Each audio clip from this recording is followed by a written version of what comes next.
Hello students.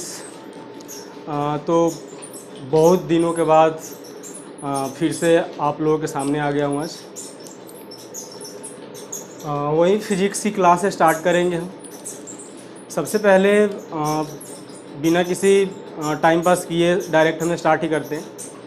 सबसे पहले syllabus की बात कर लेते हैं ज़रा। फिजिक्स जो 11th और 12th फिजिक्स का जो सिलेबस है उसके बारे में बात कर लेते हैं, ठीक है। फिजिक्स का जो सिलेबस है, फिजिक्स को टोटल 6 ब्रांचेज में क्लासिफाई किया जाता है। मैकेनिक्स,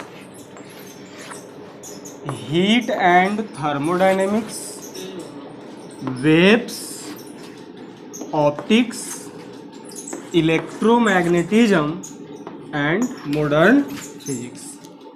ये टोटल 6 ब्रांचेज है फिजिक्स की, और इन्हीं 6 ब्रांचेज को हम 11th और 12th में स्टडी करते हैं। कौन कौन सा है 6 ब्रांच बताओ ज़रा। Mechanics, heat and thermodynamics, waves, optics, electromagnetism and modern physics. थोड़ा सा ओवरव्यू हम इस पर भी ले लेते हैं कि किस सेक्शन में, किस ब्रांच में किस चीज़ की स्टडी की जाती है। तो मैं बात करूँ मैकेनिक्स की, तो मैकेनिक्स में जो है मोशन की स्टडी की जाती है। अब बोलोगे आप किसके मोशन की, तो मशीन के मोशन की स्टडी की जाती है, ठीक। हीट एंड थर्मोडायनेमिक्स में नाम से ही पता चल रहा, हीट एंड थर्मोडायनेमिक्स में किस चीज़ की स्टडी होगी। हीट एंड थर्मोडायनेमिक्स में बेसिकली क्या होता है भाई, हीट का फ्लो कहाँ से कहाँ हो रहा, किस रेट से हो रहा है ना। गैसियस स्टेट वगैरह, इन सब के बारे में कहाँ स्टडी करते हैं, हीट एंड थर्मोडायनेमिक्स में करते हैं। बाकी वेव्स में वेव मोशन की स्टडी की जाती है बेसिकली। मैकेनिकल वेव्स क्या होता है, लॉन्गिट्यूडनल वेव्स क्या होता है, ट्रांसवर्स वेव्स क्या होता है, एक्सेट्रा। ऑप्टिक्स में कंप्लीटली लाइट की स्टडी की जाती है।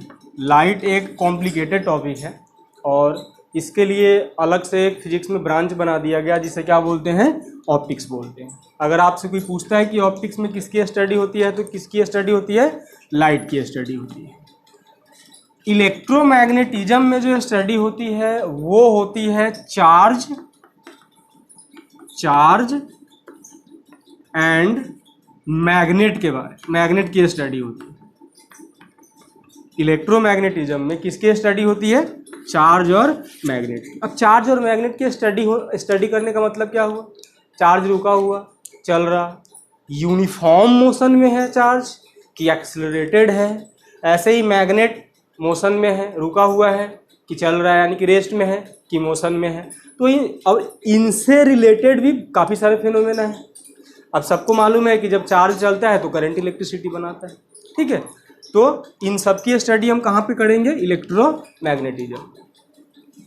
मॉडर्न फिजिक्स में जो बेसिकली स्टडी होती है वो आप थोड़ा सा ये समझ सकते हो कि क्वांटम फिजिक्स, थोड़ा सा क्वांटम फिजिक्स से रिलेटेड समझ सकते हो, है ना।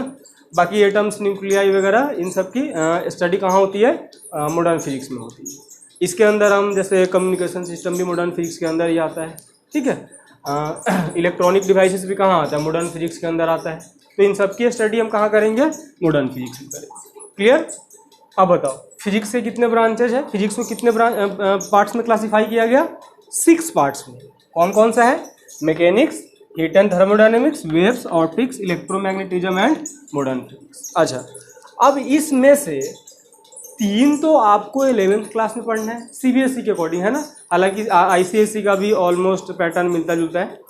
तो 3 तो इसमें आपको 11th क्लास में पढ़ना है, और 3 कहाँ पढ़ना है, 12th क्लास में पढ़ना है। और वो 11th क्लास वाला कौन कौन सा है, मैकेनिक्स कहाँ पढ़ना है आपको, 11th क्लास में, ठीक। हीट एंड थर्मोडायनेमिक्स कहाँ पढ़ना है आपको, 11th क्लास में। वेव्स कहाँ पढ़ना है आपको, 11th क्लास में। ऑप्टिक्स कहाँ पढ़ना है, 12th क्लास में। इलेक्ट्रोमैग्नेटिज्म कहाँ पढ़ना है, 12th क्लास में। और मॉडर्न फिजिक्स कहाँ पढ़ना है, 12th क्लास में। यानी कि ये स्टार्टिंग के 3 जो है, mechanics, heat and thermodynamics, waves, ये 11th क्लास का सेक्शन है। ये तीनों जो है आपका 11th क्लास का सेक्शन है। और बाकी के जो ये 3 है, ऑप्टिक्स, इलेक्ट्रोमैग्नेटिज्म और मॉडर्न फिजिक्स, किसका है, ये 12th क्लास का सिलेबस ये है। अच्छा, अगर हम सीबीएसई की बात करें तो जो नया पैटर्न, जो नया सिलेबस आया है पिछले साल से, उसमें क्या हुआ है कि ऑप्टिक्स का कुछ पार्ट डिलीट करके उसको 11th क्लास में डाल दिया गया है। ऐसे ही मॉडर्न फिजिक्स में से भी कुछ चैप्टर जो है, कुछ टॉपिक जो है डिलीट करके हटा दिया गया है। क्लियर? तो जब हम ये बारी बारी से स्टडी करेंगे तब हम क्या है क्या नहीं है पूरा कंप्लीटली डिटेल में पढ़ेंगे। क्लियर? अब हम अभी क्या स्टार्ट करेंगे बताओ, बोलो, सोचो क्या स्टार्ट करेंगे। तो अभी हम 12th बोर्ड को नज़र रखते हुए 12th का टॉपिक स्टार्ट करेंगे। अभी जो हम स्टार्ट करने वाले हैं वो क्या स्टार्ट करेंगे, 12th क्लास का टॉपिक स्टार्ट करेंगे। ठीक है? तो अब अभी मैंने बताया था फिजिक्स में 6 ब्रांचेज है और ये 12th का सिलेबस है। ये 12th फिजिक्स में 6 ब्रांचेज में से 3 कौन सा था, ऑप्टिक्स, मॉडर्न फिजिक्स और इलेक्ट्रोमैग्नेटिज्म। क्लियर? तो हम जो स्टार्ट करेंगे इसमें क्या स्टार्ट करेंगे, इलेक्ट्रोमैग्नेटिज्म स्टार्ट करेंगे। क्या स्टार्ट करेंगे, इलेक्ट्रोमैग्नेटिज्म। क्लियर? अच्छा, बाकी हम एनसीईआरटी चैप्टर वाइज थोड़ा उसी से रिलेटेड चलेंगे। वैसे बाकी कंटेंट हमारा थोड़ा सा अलग होगा। ठीक है? अब तो इलेक्ट्रोमैग्नेटिज्म का जो हम सबसे पहला चैप्टर, सबसे पहला टॉपिक जो पढ़ेंगे वो पढ़ेंगे हम क्या, इलेक्ट्रोस्टैटिक्स। क्लियर? अब तो चलिए फिर अपना सिलेबस स्टार्ट कर देते हैं। अब बहुत ही आसान टॉपिक है और उसके बाद में काफ़ी इंटरेस्टिंग भी है। बस थोड़ा सा आपको कंसंट्रेट करना है, कुछ भी रटने की ज़रूरत नहीं है, A to Z सारा कंप्लीटली यहीं पे हो जाएगा। ठीक है? तो लीजिए हम स्टार्ट करते हैं अपना इलेक्ट्रोस्टैटिक्स।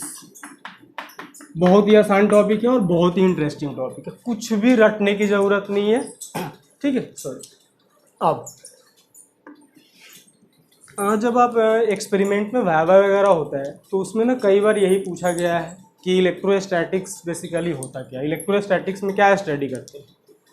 तो इलेक्ट्रोस्टैटिक में जो नाम से ही पता चल रहा, मैंने ना इसको 2 वर्ड्स में तोड़ दिया, इलेक्ट्रो और स्टैटिक्स। ठीक है? अब ज़रा देखो आप, इलेक्ट्रो का मतलब मैं अगर थोड़ा सा सोचूं तो ऐसे ही समझने के लिए, तो मैंने इलेक्ट्रॉन से इलेक्ट्रो बना दिया, यानी इलेक्ट्रो से बना दिया इलेक्ट्रॉन। और स्टैटिक्स का मतलब सबको मालूम है क्या होता है, रेस्ट होता है कि नहीं होता, बताओ। अब इलेक्ट्रॉन तो चार्ज होता है, इलेक्ट्रॉन क्या होता है, चार्ज होता है। तो अब बताओ, अब अगर आपसे कोई पूछता है कि इलेक्ट्रोस्टैटिक्स क्या है, इलेक्ट्रोस्टैटिक्स में किस चीज़ की स्टडी होती है, इलेक्ट्रोस्टैटिक्स फिजिक्स का कौन सा ब्रांच है, तो क्या बोलोगे, इलेक्ट्रोस्टैटिक्स फिजिक्स का वह ब्रांच है जिसमें चार्ज की स्टडी होती है। किसकी स्टडी होती है, चार्ज की। कब, जब चार्ज रुका हुआ हो, स्टेशनरी हो, रेस्ट में हो। क्लियर? यानी कि इलेक्ट्रोस्टैटिक क्या है, फिजिक्स का वह ब्रांच है जिसमें किसकी स्टडी होती है, रुके हुए चार्ज की स्टडी होती है। किसकी स्टडी होती है, रुके हुए चार्ज की स्टडी होती है, आई बात समझ में? इलेक्ट्रोस्टैटिक्स फिजिक्स का वह ब्रांच है जिसमें स्टेशनरी चार्ज की स्टडी की जाती है। क्लियर? चल,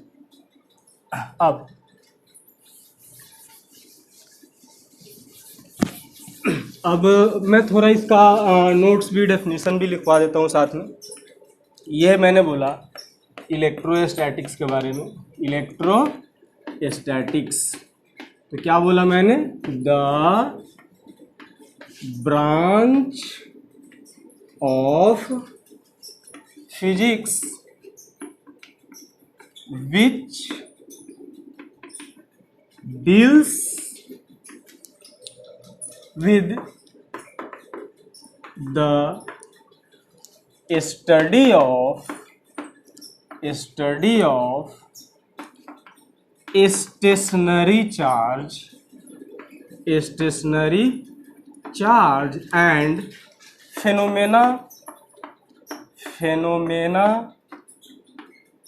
फेनोमेना एसोसिएटेड, ये एसोसिएटेड है ना, associated with it, called electrostatics. Clear, simple सा है, रटने की भी ज़रूरत नहीं है। बस आप कभी कहीं किसी पेपर में नहीं आने वाला कि इलेक्ट्रोस्टैटिक्स क्या होता है, बस नॉलेज के लिए है कि इलेक्ट्रोस्टैटिक्स क्या होता है। इलेक्ट्रोस्टैटिक्स फिजिक्स का वह ब्रांच है जिसमें रुके हुए चार्ज की स्टडी होती है। सिंपल सा आपको इतना याद रखना, क्या याद रखना है, इलेक्ट्रोस्टैटिक्स फिजिक्स का वह ब्रांच है जिसमें रुके हुए चार्ज की स्टडी होती है। और रुके हुए चार्ज से रुका हुआ चार्ज कौन कौन सा फिनोमेना शो करता है, उन सबकी स्टडी कहाँ होती है, इलेक्ट्रोस्टैटिक्स के अंदर होती है। क्लियर, आप चाहो तो वीडियो पॉज करके नोट कर सकते हो इसे। आगे बढ़ते हैं। अब जरा देखो, आज का जो हमारा टॉपिक है ना, कंप्लीटली चार्ज के ऊपर बेस्ड है, और बल्कि आज का ही नहीं, हो सकता है नेक्स्ट वीडियो में भी आप चार्ज के बारे में ही पढ़ो, क्योंकि हमने ये तो पढ़ लिया कि इलेक्ट्रोस्टैटिक्स में रुके हुए चार्ज की स्टडी होती है। अब हमारा जो सबसे पहला टॉपिक है इसका, वो है भैया चार्ज। ये थोड़ा सा थ्योरेटिकल टॉपिक है लेकिन बहुत ही आसान है और इंटरेस्टिंग भी है काफ़ी। ठीक है, अब हमें चार्ज टॉपिक में क्या क्या स्टडी करना है भाई, तो हम बात करेंगे कि चार्ज आखिर होता क्या है, कितने टाइप का होता है, किसी न्यूट्रल बॉडी को चार्ज कैसे कर सकते हैं, मतलब कैसे चार्ज कर सकते हैं न्यूट्रल बॉडी को। ठीक है, कंडक्टर को चार्ज करने का मेथड क्या होता है, इंसुलेटर को चार्ज करने का मेथड क्या होता है, चार्ज की प्रॉपर्टीज क्या होती है, इन सब की स्टडी हम करने वाले हैं चार्ज टॉपिक के अंदर। क्लियर। अच्छा, मैंने एक छोटा चार्ज को थोड़ा फील लाने के लिए, चार्ज को थोड़ा अच्छे से समझने के लिए मैंने एक छोटा सा हल्का सा एक्सपेरिमेंट टाइप का वो कुछ कर रहा, थोड़ा सा मतलब समझाने के लिए है ना, जस्ट एजम्पशन है, एज्यूम कर रहा मैं। ये इलेक्ट्रिक फील्ड है। अब इलेक्ट्रिक फील्ड क्या होता है इसके बारे में हम 2-3 वीडियो के बाद में बात करेंगे, कंप्लीट स्टडी करेंगे किसके बारे में, इलेक्ट्रिक फील्ड के बारे में। ठीक है, इलेक्ट्रिक, ये आपका एक इलेक्ट्रिक फील्ड है। अब इस इलेक्ट्रिक फील्ड, देखो इलेक्ट्रिक फील्ड क्या होता है अभी बिल्कुल नहीं सोचना है, हम इलेक्ट्रिक फील्ड के बारे में कंप्लीट स्टडी करेंगे आगे जब हम इस टॉपिक पे पहुंचेंगे। ठीक है, अभी आप समझ लो कि कोई फील्ड होता हो, आई बात समझ में। तो इलेक्ट्रिक फील्ड मैंने एक सेटअप किया हुआ है और इसके अंदर ना मैंने 3 सब्सटेंस रखा और उसका नाम दे दिया मैंने A, B और C। खुद से आप राम, श्याम, मोहन भी रख सकते हो, है ना, मैं X, Y, Z भी रख सकते हो। मैंने 3 पार्टिकल लिया हुआ है, 3 ऑब्जेक्ट लिया हुआ है और उन तीनों का नाम क्या रखा, A, B और C। और कहाँ पे रखा हुआ मैंने इसको, इलेक्ट्रिक फील्ड में रखा हुआ है। आई बात समझ में। अब हमें ये ऑब्जर्व करना है, मतलब मैं खुद ऑब्जर्व करूंगा, इसे ऑब्जर्व करूंगा A, B और C में क्या होता है आखिर। तो मैंने ना एज्यूम कर लिया खुद से अपने आप कि जो ये A वाला पार्टिकल है इसमें ना चलने की टेंडेंसी है इधर की तरफ। ये A वाला जो पार्टिकल है इस पे किधर चलने की टेंडेंसी है, इधर की तरफ। और इधर मतलब बोले तो इलेक्ट्रिक फील्ड का डायरेक्शन में, ये जो एरो दिखा रहा था, ये एरो का मतलब है इलेक्ट्रिक फील्ड का क्या है, डायरेक्शन है। यानी कि ये A वाला पार्टिकल है, इसके ऊपर एक चलने की टेंडेंसी है इलेक्ट्रिक फील्ड के डायरेक्शन में, सेम डायरेक्शन ऑफ इलेक्ट्रिक। ठीक है, अब B वाले के बारे में, तो B वाले को मैंने क्या एज्यूम कर लिया कि इसमें जो चलने की टेंडेंसी है वो इधर की तरफ, यानी इलेक्ट्रिक फील्ड के अपोजिट में चलने की टेंडेंसी है, opposite to electric field, opposite to electric field. ठीक है। अच्छा, अब मैंने C के ऊपर क्या देखा, तो C में ना तो इधर चलने की टेंडेंसी है ना इधर चलने की टेंडेंसी है। मतलब C के ऊपर ना तो इधर की तरफ फोर्स लग रहा और ना इधर की तरफ फोर्स लग रहा है, यानी कि ना तो इलेक्ट्रिक फील्ड के डायरेक्शन में फोर्स लग रहा, ना इलेक्ट्रिक फील्ड के अपोजिट में फोर्स लग रहा। किसी और डायरेक्शन में भी सी के ऊपर कोई भी फोर्स नहीं लग रहा, यानी कि सी के ऊपर जो फोर्स है वो कितना है, जीरो है। ये मैंने एज्यूम करा हुआ है ना, आप चाहो तो ए को आप फोर्स भी जीरो मान सकते हो, ठीक है। लेकिन अब ए में चलने की टेंडेंसी है तो जाहिर सी बात है फोर्स लग रहा होगा, नहीं लग रहा होगा। और वो फोर्स कौन लगाएगा, इलेक्ट्रिक फील्ड। कैसे लगाएगा जब पढ़ेंगे तब बात करेंगे। तो इसके ए के ऊपर फोर्स जीरो नहीं है और सिमिलरली बी के ऊपर भी फोर्स जीरो नहीं है। तो ए और बी के ऊपर तो फोर्स लग रहा, बोलो लग रहा नहीं लग रहा। अगर मैं अपने एजम्पशन की बात करूं तो ए और बी के ऊपर तो फोर्स लग रहा है, लेकिन भैया सी के ऊपर फोर्स नहीं लग रहा है, ठीक है। अब मैं इन तीनों ऑब्जर्वेशन से एक कंक्लूजन निकालने वाला हूं, और वो कंक्लूजन क्या है, अब देखो। इलेक्ट्रिक फील्ड में अगर कोई पार्टिकल इलेक्ट्रिक फील्ड में फोर्स एक्सपीरियंस करता है, अगर कोई पार्टिकल इलेक्ट्रिक फील्ड में फोर्स एक्सपीरियंस करता है तो इसका मतलब वो क्या होगा, चार्ज होगा। क्या होगा, चार्ज। अब अगर कई लोगों ने पढ़ लिया होगा आगे तो बोलोगे कि भैया ये तो चार्ज मैग्नेटिक फील्ड में भी फोर्स एक्सपीरियंस करता है, तो उसमें ये तो बताना पड़ता है ना कि मूविंग चार्ज एक्सपीरियंस करता है। लेकिन इस केस में मैंने क्या माना हुआ, हम इलेक्ट्रोस्टैटिक्स पढ़ रहे हैं। इलेक्ट्रोस्टैटिक्स में चार्ज रुका हुआ होता है और रुके हुए चार्ज पे मैग्नेटिक फील्ड फोर्स नहीं लगाता है। जिन्होंने पहले अगर पढ़ा हुआ है तो उनके लिए था ये, बाकी जिन्होंने नहीं पढ़ा हुआ, जब हम मैग्नेटिज्म तक पहुंचेंगे तो पूरा डिटेल में पढ़ेंगे। क्लियर। तो अब मैंने क्या बोला अभी कि अगर कोई भी रुका हुआ पार्टिकल इलेक्ट्रिक फील्ड में फोर्स एक्सपीरियंस करता है तो डेफिनेटली क्या होगा, वो चार्ज होगा। तो इसका मतलब यहाँ पे ए और बी क्या है, चार्ज है। ए और बी क्या है आपका, चार्ज है। लेकिन अगर रुका हुआ पार्टिकल इलेक्ट्रिक फील्ड में फोर्स एक्सपीरियंस नहीं करता है तो वो होता है न्यूट्रल। क्या होता है, न्यूट्रल। ये तो ए और, अगर मैं अपने एजम्पशन की बात करूं तो इस एजम्पशन के अकॉर्डिंग ए और बी चार्ज है, क्योंकि ए और बी के ऊपर फोर्स लग रहा। कौन लगा रहा, इलेक्ट्रिक फील्ड लगा रहा। लेकिन सी के ऊपर ये इलेक्ट्रिक फील्ड फोर्स नहीं लगा रहा, सी के ऊपर फोर्स जीरो है, इसीलिए क्या है, ये न्यूट्रल है। आई बात समझ में। तो ये ना एक तरीका हो गया चार्ज को डिटेक्ट करने का, कि कोई पार्टिकल, अगर आपसे कोई बहुत, मान लो एक्सपेरिमेंट करवाए आपसे, 3 पार्टिकल दे दे, बोले कि बताओ इसमें कौन पॉजिटिव है, कौन निगेटिव है, कौन न्यूट्रल है, यानी कि अभी सिर्फ कौन चार्ज है, कौन न्यूट्रल है। तो जिस पार्टिकल के ऊपर फोर्स लगेगा वो चार्ज होगा, और जिस पार्टिकल के ऊपर फोर्स नहीं लगेगा वो क्या होगा, न्यूट्रल होगा। सिंपल सी बात है ना, कुछ नहीं सोचना आपने।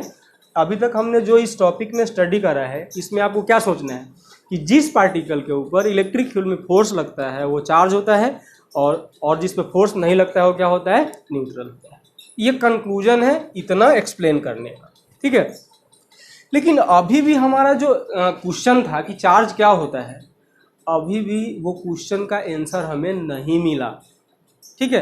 तो अब तक हमने जो स्टडी करा, ये जो डायग्रामेटिकली जो मैंने एक्सप्लेन करा है, इसके बेसिस पे अब मैं चार्ज का डेफिनेशन बना सकता हूँ, ठीक है। अब देखना जरा कैसे बना रहा मैं डेफिनेशन, वो रटने की ज़रूरत नहीं है। देखो ऐसा क्या था कि ए और बी में फोर्स लगा और सी में फोर्स नहीं लगा, तो ये इन पार्टिकल्स की अपनी अंदर की प्रॉपर्टी हो, इनहेरेंट प्रॉपर्टी। और जिस इनहेरेंट प्रॉपर्टी की वजह से वो इलेक्ट्रिक फील्ड में फोर्स एक्सपीरियंस कर रहा, उसी इनहेरेंट प्रॉपर्टी को क्या बोलते हैं, चार्ज बोलते हैं। आई बात समझ में। चार्ज क्या होता है, चार्ज किसी भी सब्सटेंस की इनहेरेंट प्रॉपर्टी होती है जिसकी वजह से वो इलेक्ट्रिक फील्ड के अंदर क्या एक्सपीरियंस करता है, फोर्स एक्सपीरियंस करता है। बस सिंपल है, कोई दिक्कत। अब तो मैं इस चार्ज को आप नोट कर सकते हो, इसे अपना वीडियो पॉज करके नोट कर लेंगे। अब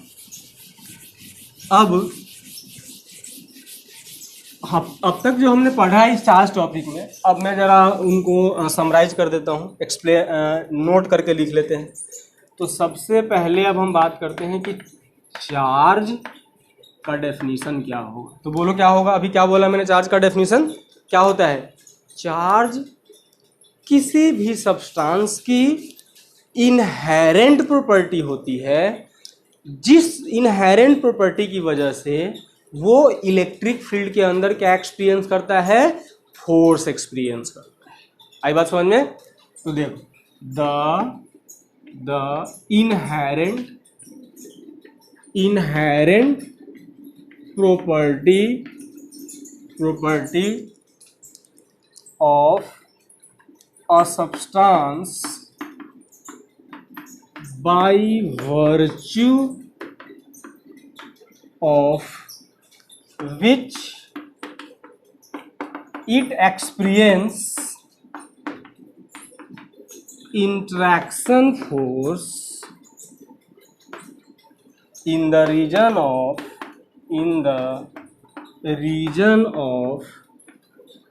external electric field called charge। ये बोर्ड वालों के लिए है। अभी जेई या नीट के लिए मतलब अभी तक ऐसा कोई क्वेश्चन अभी बना नहीं है, तो जेई और नीट में आ सके। एक दो टॉपिक के बाद इसी टॉपिक में लास्ट वाला जो पार्ट होगा वो जेई मेंस का आया हुआ क्वेश्चन है। क्या है क्वेश्चन, अभी हम बात करेंगे। तो ये चार्ज क्या होता है, क्लियर हो गया। चार्ज किसी भी सब्सटेंस की अंदर की प्रॉपर्टी होती है, इनहेरेंट प्रॉपर्टी होती है, जिसकी वजह से वो एक्सटर्नल इलेक्ट्रिक फील्ड में क्या एक्सपीरियंस करता है, फोर्स एक्सपीरियंस करता है। क्या एक्सपीरियंस करता है, फोर्स। तो इसी इनहेरेंट प्रॉपर्टी को हम क्या बोलेंगे, चार्ज बोलेंगे। आई बात समझ में? अच्छा, अब हम बात करेंगे कि चार्ज डिटेक्ट कैसे होता है। ठीक, तो जरा भाई याद करो, अभी बस 1 मिनट पहले डायग्राम बनाया था, बताओ जरा याद है। इलेक्ट्रिक फील्ड के डायरेक्शन में फोर्स लग रहा था ए के ऊपर, इलेक्ट्रिक फील्ड के अपोजिट में लग रहा था बी के ऊपर, और सी पे कोई फोर्स नहीं था। तो अगर चार्ज को हमें डिटेक्ट करना हो कि कोई पार्टिकल चार्ज है कि न्यूट्रल है, तो उसे इलेक्ट्रिक फील्ड में पहला मेथड है सिंपल सा, इलेक्ट्रिक फील्ड में डालो। अगर वो फोर्स एक्सपीरियंस कर रहा तो चार्ज है, फोर्स एक्सपीरियंस नहीं कर रहा तो न्यूट्रल है। ठीक है, तो अब हम बात करते हैं चार्ज का ही अगला टॉपिक है, detection of charge. Detection of charge ये है। अब सबसे पहला मेथड जो अभी हमने एक्सप्लेन करा था, बोलो क्या था। अगर इलेक्ट्रिक फील्ड के डायरेक्शन में फोर्स लगेगा तो पॉजिटिव चार्ज होगा। चार्ज तो होगा ना, अगर फोर्स एक्सपीरियंस करेगा इलेक्ट्रिक फील्ड में तो चार्ज होगा। अब पॉजिटिव होगा कि नेगेटिव होगा, तो अगर इलेक्ट्रिक फील्ड के डायरेक्शन में फोर्स लगा तो पॉजिटिव होगा, इलेक्ट्रिक फील्ड के अपोजिट में फोर्स लगा तो नेगेटिव होगा, नहीं फोर्स लगा तो न्यूट्रल होगा। क्लियर? तो डिटेक्शन ऑफ चार्ज में क्या था,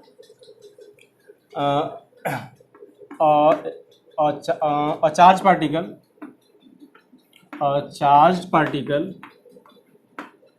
particle experience force in electric field। इस वो हैंड राइटिंग थोड़ी सी ख़राब है, तो इसलिए मैं साथ साथ बोल भी रहा। अच्छा, अब इसका भी फर्स्ट पार्ट, अगर पॉजिटिव चार्ज हुआ, चार्ज तो है ना, पॉजिटिव अगर हुआ तो क्या होगा, पॉजिटिव होगा तो फोर्स कहाँ लगेगा, जो फोर्स लगेगा वो किधर लगेगा, सेम डायरेक्शन ऑफ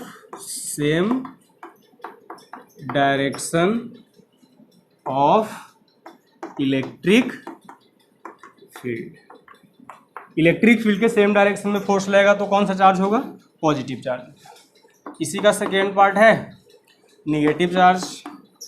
तो भाई निगेटिव बोलो ना, आप जरा खुद से बताओ, बोलो निगेटिव चार्ज कब होगा, फोर्स जो लगेगा तो किस डायरेक्शन में लगेगा, opposite direction of electric field.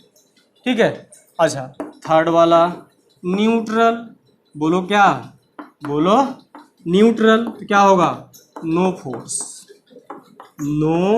Force in electric field.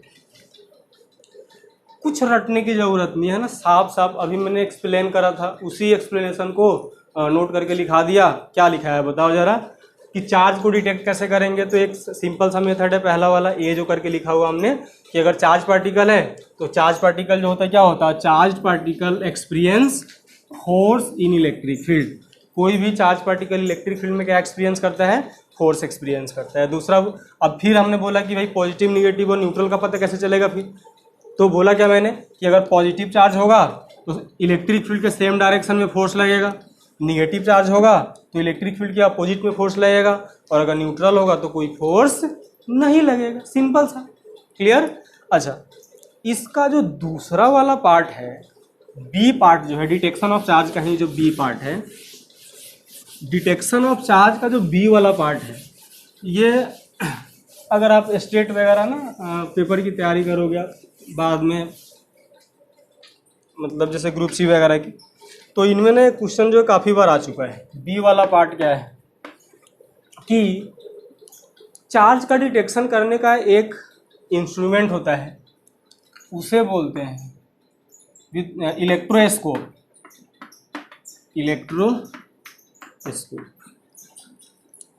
Electroscope से क्या किया जाता है,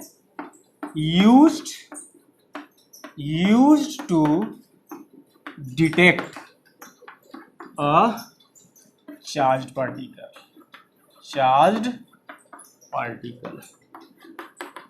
तो इसे आपको आज के बाद से दिमाग में फिट करना है। अगर आपसे बोलता है कि कैसे डिटेक्शन कर सकते हैं, तो पहला मेथड, ए वाला मेथड था इलेक्ट्रिक फील्ड के अंदर रख के, रीजन में रख के, और दूसरा मेथड क्या है, इलेक्ट्रोस्कोप एक इंस्ट्रूमेंट होता है जिससे चार्ज का डिटेक्शन किया जाता है कि कोई बॉडी चार्ज है कि न्यूट्रल है, इसका डिटेक्शन किया जाता है कि इसके हेल्प से, इलेक्ट्रोस्कोप की हेल्प से। अच्छा, उस इलेक्ट्रोस्कोप को भी हम एक स्पेशली, इसी का एक स्पेशल टाइप है, इलेक्ट्रोस्कोप का एक स्पेशल टाइप है गोल्ड लीफ इलेक्ट्रोस्कोप। क्लियर, ये इलेक्ट्रोस्कोप ही होता है, गोल्ड लीफ इलेक्ट्रोस्कोप। आई बात समझ में।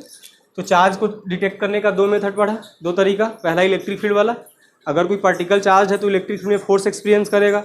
अगर इलेक्ट्रिक फील्ड डायरेक्शन में फोर्स लग रहा तो पॉजिटिव होगा, इलेक्ट्रिक फील्ड के अपोजिट में लग रहा तो निगेटिव होगा, और नहीं लग रहा तो न्यूट्रल होगा। दूसरा तरीका है इंस्ट्रूमेंट के हेल्प से, और चार्ज को डिटेक्ट करने का कौन सा इंस्ट्रूमेंट यूज करते हैं, इलेक्ट्रोस्कोप का यूज करते हैं। और वो इलेक्ट्रोस्कोप में एक स्पेशल टाइप है उसका, कौन सा, गोल्ड लीफ इलेक्ट्रोस्कोप। ये बोर्ड वाले जरूर ध्यान देना, चार्ज का डिटेक्शन किसी इंस्ट्रूमेंट से करते हैं, गोल्ड लीफ इलेक्ट्रोस्कोप, या आप सीधे इलेक्ट्रोस्कोप भी बोल सकते हैं। क्लियर। चलो अब देखो, अभी तक हमने क्या क्या पढ़ लिया जरा बताओ तो, थोड़ा समराइज करते हैं। हमने पढ़ा इलेक्ट्रोस्टैटिक्स। क्या होता है इलेक्ट्रोस्टैटिक्स, फिजिक्स का वह ब्रांच जिसमें रुके हुए चार्ज की स्टडी की जाती है, ठीक। फिर उसके बाद में हमने बोला चार्ज क्या होता है। क्या होता है चार्ज, किसी भी सब्सटेंस की अंदर की प्रॉपर्टी, इनहेरेंट प्रॉपर्टी होती है, जिस प्रॉपर्टी की वजह से वो इलेक्ट्रिक फील्ड में क्या एक्सपीरियंस करता है, फोर्स एक्सपीरियंस करता है, ठीक। फिर हमने बात करा कि चार्ज को डिटेक्ट कैसे करोगे आप, तो दो तरीका बताया मैंने, इलेक्ट्रिक फील्ड वाले से कैसे, अगर फोर्स लगेगा किसी पार्टिकल पे तो वो चार्ज पार्टिकल है, फोर्स नहीं लगेगा तो न्यूट्रल पार्टिकल है। अब फोर्स अगर इलेक्ट्रिक फील्ड के डायरेक्शन में लगेगा तो पॉजिटिव चार्ज है, इलेक्ट्रिक फील्ड के अपोजिट में लगेगा तो नेगेटिव चार्ज है, और अगर फोर्स नहीं लग रहा तो न्यूट्रल बॉडी है, ठीक। दूसरा तरीका क्या था, इंस्ट्रूमेंट के हेल्प से चार्ज का डिटेक्शन कैसे करेंगे, तो इलेक्ट्रोस्कोप के हेल्प से करेंगे, और वो स्पेशल टाइप है उस इलेक्ट्रोस्कोप का, कौन सा, गोल्ड लीफ इलेक्ट्रोस्कोप, ठीक। अच्छा, गोल्ड लीफ इलेक्ट्रोस्कोप होता क्या है, ये आपके सिलेबस में तो है नहीं, लेकिन ना हम इसे बाद में थोड़ा सा इसका मॉडल पढ़ेंगे हम। अब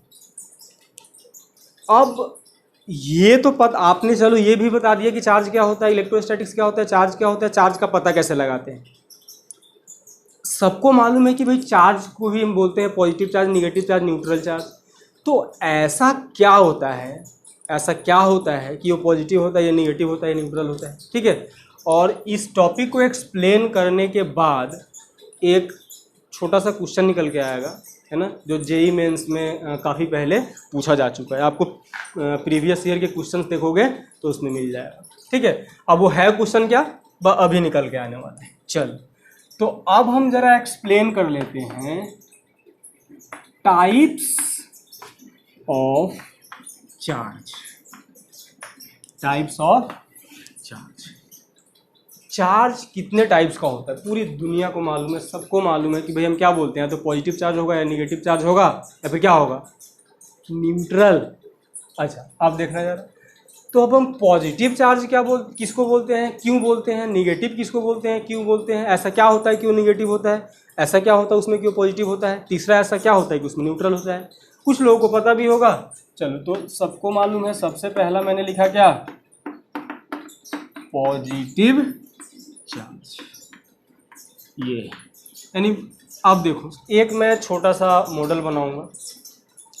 मैंने ना एक सोडियम का एटम ले लिया, सबको मालूम है क्या होता है, इलेक्ट्रॉन 281, 11 इलेक्ट्रॉन होते हैं सोडियम में। अब बताओ इसमें इलेक्ट्रॉन कितने हैं, सोडियम में 11 इलेक्ट्रॉन है। अरे एटॉमिक नंबर 11 होता है ना, और जितना एटॉमिक नंबर होता है भाई वो तो प्रोटॉन का नंबर होता है, 9th-10th क्लास में पढ़ा होगा आपने। सोडियम में क्या है, 11 इलेक्ट्रॉन और 11 क्या है, प्रोटॉन। ठीक, अच्छा, अब इसका मैं एक छोटा सा एटॉमिक मॉडल अगर बनाऊं, छोटा सा समझने के लिए, ये न्यूक्लियस है, ये क्या है, ये न्यूक्लियस है, दिख रहा ना पॉजिटिव, तो न्यूक्लियस है। अब ये इसका फर्स्ट सेल है, 2 इलेक्ट्रॉन होता है, 1 इलेक्ट्रॉन ये है, 1 इलेक्ट्रॉन ये है। ये सेकेंड सेल है, 8 इलेक्ट्रॉन है, 2 3 4 5 6 7 8। बिल्कुल बहुत ही आसान टॉपिक है, रटने की ज़रूरत नहीं है, और काफ़ी इंटरेस्टिंग है ना, मज़ा भी आएगा समझ में अगर आ रहा होगा तो। अब हो गया 11, 2 और 8 10 और 1 11, 1 2 3 4 5 6 7 8 9 10 11। ठीक है, अब देखो, अब अगर जिनको पता है वो अच्छी बात है, जिनको नहीं पता है कोई बात नहीं, मॉडर्न फिजिक्स पढ़ेंगे, पूरा डिटेल में पढ़ेंगे।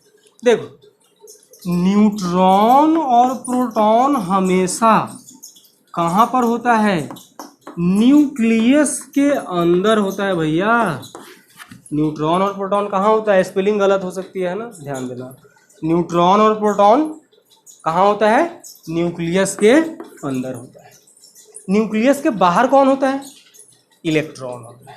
अब देखो, आप न्यूक्लियस के अंदर से कभी भी न्यूट्रॉन और प्रोटॉन नहीं निकाल सकते।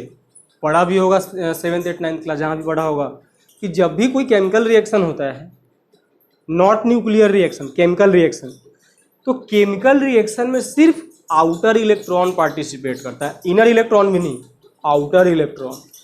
ठीक है, तो न्यूक्लियस के अंदर से आप न्यूट्रॉन और प्रोटॉन तो नहीं निकाल सकते हो, सोचो ही मत। हम जो निकाल सकते हैं वो किसको निकाल सकते हैं, इलेक्ट्रॉन। अच्छा, ऑक्टेट रूल याद है, ऑक्टेट रूल पढ़ा था, अरे 10वीं क्लास में 10th क्लास में पढ़ा होगा ऑक्टेट रूल, कि कोई भी स्पेसीज का अगर आउटर मोस्ट सेल में 8 इलेक्ट्रॉन होता है तो स्टेबल होता है, और ऊपर से बताया है ना, लेकिन इसके आउटर मोस्ट में तो 1 इलेक्ट्रॉन है। अब हम न्यूट्रॉन और प्रोटॉन को तो निकाल नहीं सकते हैं, हाँ, लेकिन आप इलेक्ट्रॉन को एनर्जी सप्लाई करके निकाल सकते हो। तो इस इलेक्ट्रॉन को मैंने निकाल लिया, तो जब इस सोडियम के एटम से अब एक इलेक्ट्रॉन निकल गया, पहले ये सोडियम था, अब एक इलेक्ट्रॉन निकल गया, तो क्या बन जाएगा, 1 इलेक्ट्रॉन निकल गया।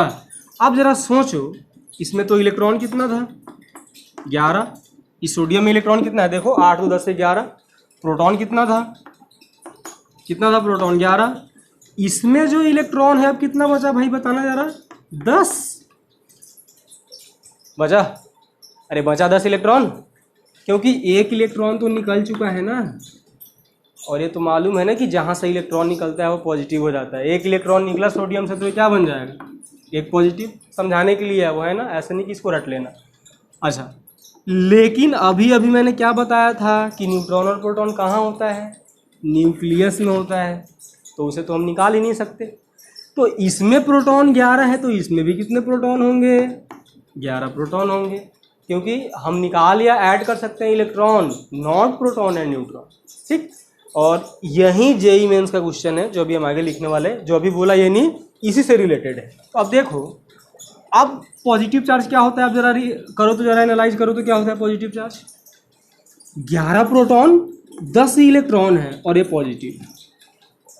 तो पॉजिटिव चार्ज क्या होता है, इन विच अब मैं यहीं पे लिख रहा हूं, number of proton is greater than number of electron. आज के बाद से अगर कोई आपसे पूछता है कि पॉजिटिव चार्ज का कोई बॉडी है वो पॉजिटिवली चार्ज है तो इसका मतलब क्या है, तो आप क्या बोलोगे कि भाई पॉजिटिव है। हाँ, तो उसमें प्रोटॉन ज़्यादा होगा इलेक्ट्रॉन के कंपेरिजन में। अगर 100 इलेक्ट्रॉन है तो 100 से ज़्यादा प्रोटॉन होगा, तभी वो पॉजिटिव होगा। दिखा प्रोटॉन 11 इलेक्ट्रॉन 10 पॉजिटिव। आई बात समझ में। तो पॉजिटिव चार्ज किसे बोलोगे आप, कि जिसमें क्या होगा, प्रोटॉन ज़्यादा होगा इलेक्ट्रॉन कम होगा, पॉजिटिव चार्ज। अच्छा, अब बताओ जरा, आप खुद से बताओ, अब निगेटिव किसको बोलोगे, बोलो ना, जिसमें इलेक्ट्रॉन ज़्यादा होगा प्रोटॉन कम होगा। इसका भी एग्जांपल बताऊं ना, बता ही देता हूँ। चलो देखो, क्लोरीन का एटम ले लूँ। चलो इसे मैं, जिनको नोट करना होगा वो आप बैक करके देख लेना। ये है दूसरा वाला, है अपना निगेटिव चार्ज। ये अब जरा बताओ, मैंने एक क्लोरीन का एटम लिया हुआ, सबको मालूम है 17 होता है, क्लोरीन का 2, 8 और 7। अब देखो ऑक्टेट में लास्ट में कितने इलेक्ट्रॉन है, 7 इलेक्ट्रॉन है, लेकिन स्टेबल होने के लिए तो 8 चाहिए होगा, तो 1 इलेक्ट्रॉन लेगा नहीं लेगा। तो अब पहले बताओ जरा इसमें कितने इलेक्ट्रॉन है, इसमें बताओ जरा कितने इलेक्ट्रॉन हैं। 2, 8, 10 और 7, 17 इलेक्ट्रॉन है कि नहीं है। और जितना एटॉमिक नंबर होता है उतना ही प्रोटॉन होता है, तो जाहिर सी बात है कितने प्रोटॉन होंगे, अरे बोलो ना, 17। अब देखो, अब इसमें मैंने क्या करा, ये इलेक्ट्रॉन मैंने अलग से ऐड किया, बाहर से ऐड किया है। यानी कि हमने एक कंटेनर था, उस कंटेनर में अलग से पानी डाल दिया। इसी वे में ये एक एटॉमिक कंटेनर है और बाहर से मैं इसमें इलेक्ट्रॉन ऐड करा, ठीक। तो इलेक्ट्रॉन जब ऐड होगा तब क्या, आप देखो जरा यहाँ पे, जरा सोचो, 17 इलेक्ट्रॉन तो इसका अपना खुद का है, और 1 इलेक्ट्रॉन बाहर से लिया तो कितना इलेक्ट्रॉन हो गया, बोलो कितना हुआ, 18 हुआ कि नहीं हुआ। लेकिन क्या प्रोटॉन हम चेंज कर सकते हैं, क्या नंबर ऑफ प्रोटॉन निकाल सकते हैं, नहीं। क्या ऐड कर सकते हैं, नहीं। तो इसका मतलब प्रोटॉन अगर 17 था तो यहाँ पर भी कितना प्रोटॉन होगा, 17। अब इसमें 1 इलेक्ट्रॉन ज़्यादा है कि नहीं है, इसलिए तो बोलते हो आप इसे 1 निगेटिव। 1 इलेक्ट्रॉन ऐड हुआ, 1 निगेटिव, ऐसे भी रट लो। या देखो यहाँ पे 18 इलेक्ट्रॉन है, 17 प्रोटॉन है, 1 माइनस। अब बोलो, अब निगेटिव चार्ज का मतलब क्या हुआ, प्रोटॉन कम इलेक्ट्रॉन ज़्यादा। तो in which number of electron is greater than number of proton. आज के बाद से बिल्कुल दिमाग में फिट हो जाना चाहिए। पॉजिटिव चार्ज का मतलब उसमें प्रोटॉन ज़्यादा होगा, इलेक्ट्रॉन कम होगा। निगेटिव चार्ज का मतलब इलेक्ट्रॉन ज़्यादा होगा, पॉजिटिव। जैसे मान लो ये मार्कर है, मैंने बोला है पॉजिटिव है, सॉरी चौक है, मैंने बोला है पॉजिटिव है, तो मैं क्या, मेरे दिमाग में क्या आना चाहिए, इसमें प्रोटॉन ज़्यादा होगा, इलेक्ट्रॉन कम होगा। अगर मैं बोलूँ इसे कि ये निगेटिव है तो इसमें इलेक्ट्रॉन ज़्यादा होगा, प्रोटॉन क्या होगा, कम होगा। तो अब सी वाला तीसरा देखो, ये न्यूट्रल है कि नहीं है, बताओ। न्यूट्रल, इलेक्ट्रॉन और प्रोटॉन दोनों इक्वल है तो न्यूट्रल है भाई, जाहिर सी बात है। तो सी वाले में क्या लिखता हूँ, ये आपका सी वाला है न्यूट्रल। सी वाला क्या है, न्यूट्रल। तो न्यूट्रल क्या होता है, in which number of electron is equal to number of proton. अच्छा, अब यहाँ से हमारा एक क्वेश्चन निकल के आने वाला है, वही जो क्वेश्चन मैं बोल रहा था। है क्या क्वेश्चन, देखना जरा बताओ। अभी मैंने साफ बोला था कि प्रोटॉन और न्यूट्रॉन न्यूक्लियस के अंदर होता है, हम उसे नहीं निकाल सकते हैं ना बाहर से ऐड कर सकते हैं। हम निकाल सकते हैं या ऐड कर सकते हैं वो तो सिर्फ इलेक्ट्रॉन है। तो इलेक्ट्रॉन जब निकाल देते हैं तो पॉजिटिव बन जाता है, देखा था, क्योंकि इलेक्ट्रॉन निकाल दिया तो इलेक्ट्रॉन कम हो जाएगा, तो पॉजिटिव बन गया था।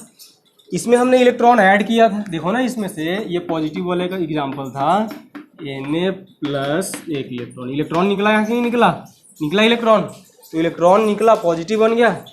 अच्छा, इसमें मैंने इलेक्ट्रॉन डाला है, इलेक्ट्रॉन इसमें क्या करा है, ऐड किया है, ठीक है।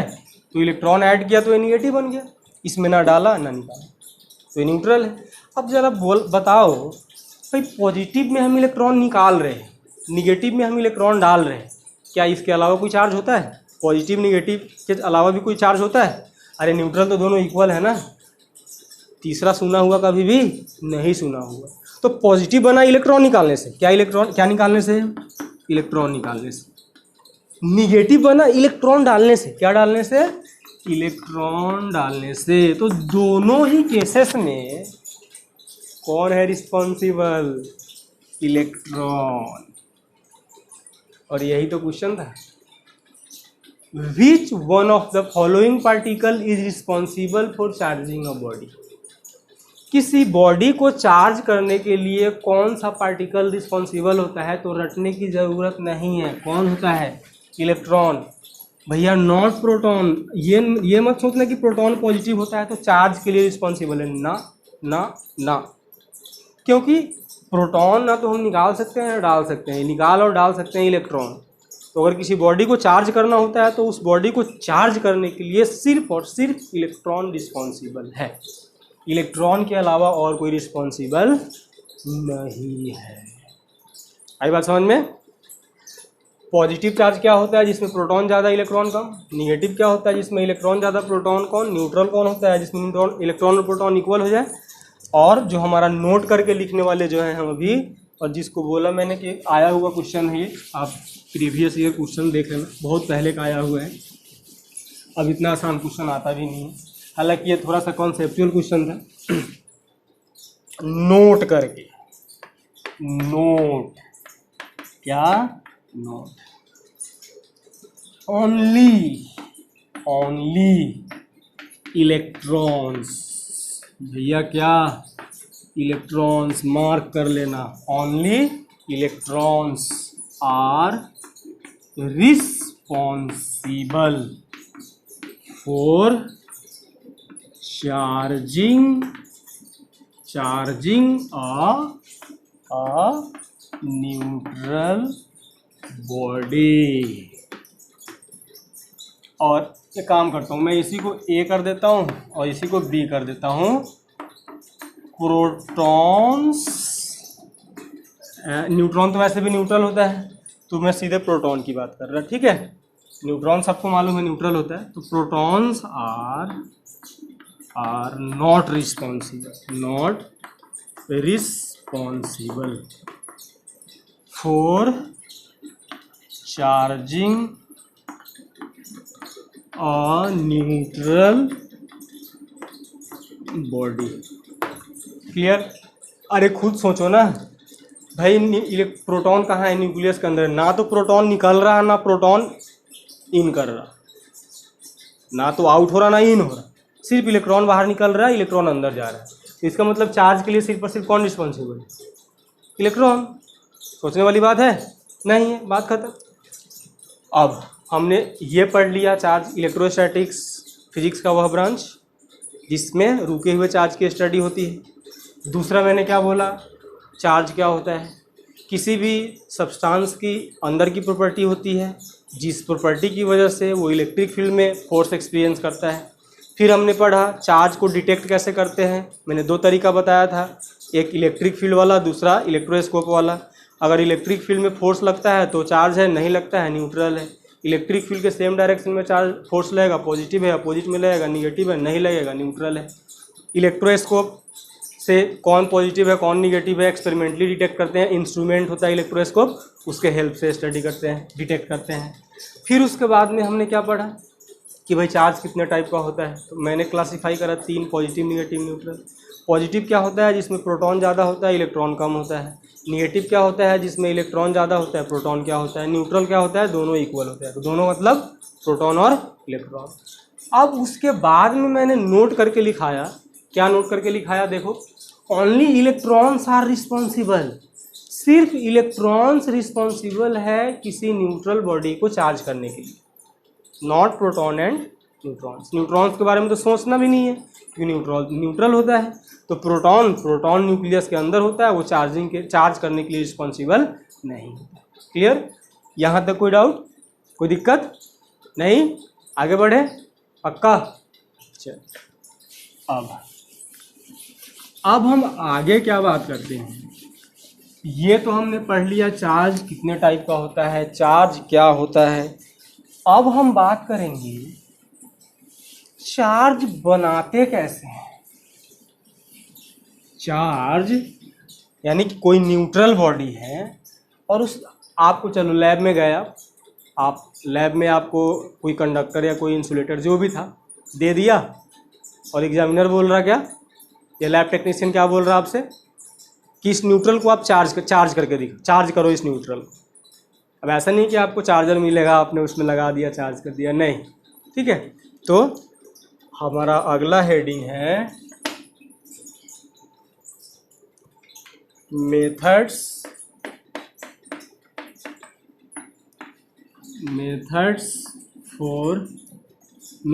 Of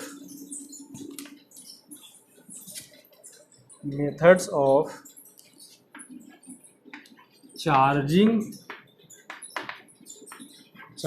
a body. और जाहिर सी बात है मैं न्यूट्रल बॉडी की ही बात करूँगा, ठीक है। कोई न्यूट्रल बॉडी है, उस बॉडी को चार्ज करना है, कैसे कर सकते हैं।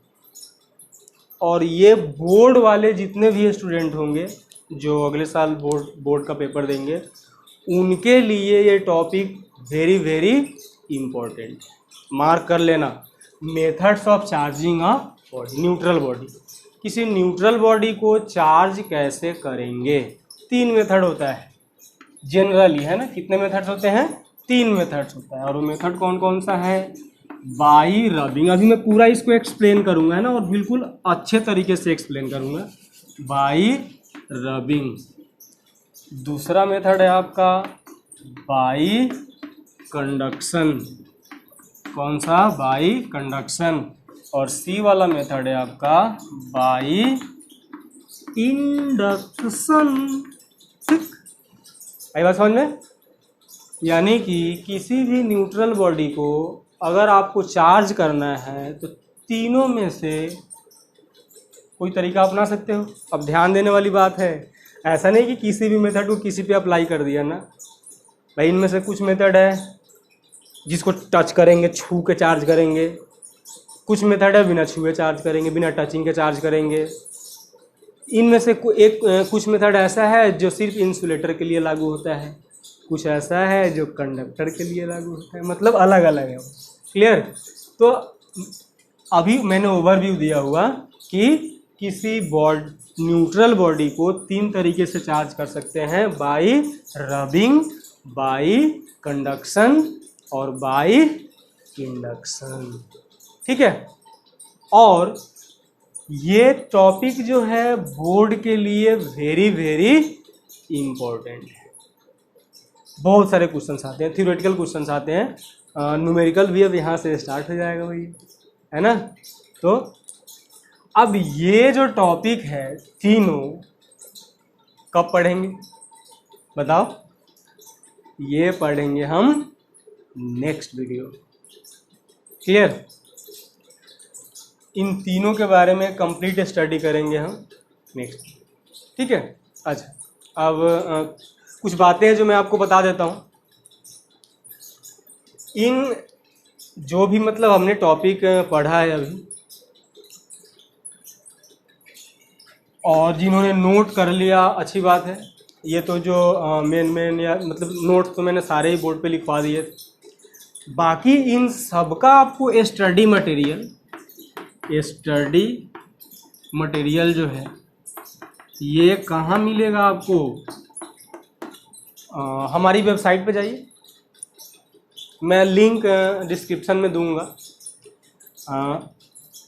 और वेबसाइट का नाम क्या है, sbr.classes.co.in।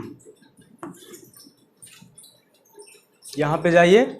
आपको 11th का चाहिए, 12th का चाहिए, 10th क्लास का चाहिए, 9th क्लास का चाहिए, सारी की सारी स्टडी मटेरियल आपको बिल्कुल फ्री ऑफ कॉस्ट मिलेगा।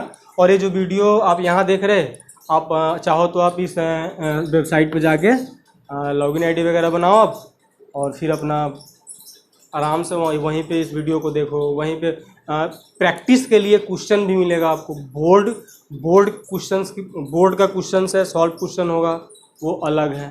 न्यूमेरिकल्स प्रैक्टिस करने के लिए वो अलग है। अगर किसी को जेई वगैरह की तैयारी करनी है तो उसके लिए अलग से क्वेश्चन पेपर और स्टडी मटेरियल अलग से है, ठीक है। नीट वालों के लिए अलग से है, मतलब सबका अलग अलग सेक्शन है। अगर जिनको सिर्फ 12th क्लास या एनडीए वगैरह के लिए है तो उनके लिए भी अलग से सेक्शन दिया हुआ है। मतलब आपको जिस चीज़ पे फोकस करना है उन सबका स्टडी मटेरियल में आपको क्लास नोट्स मिलेगा, notes plus previous year question, solve paper, practice करने के लिए अलग मिलेगा आपको अलग से। फिर बाकी जो भी है आप वहाँ पे जाओगे, साइट पे विजिट करोगे, सब कुछ ठीक है। बाकी अब हम मिलते हैं अगले वीडियो में, तब तक आप घर पे रहिए, सुरक्षित रहिए, और हाँ, सोशल डिस्टेंसिंग मेंटेन करना है, ठीक है। Thank you.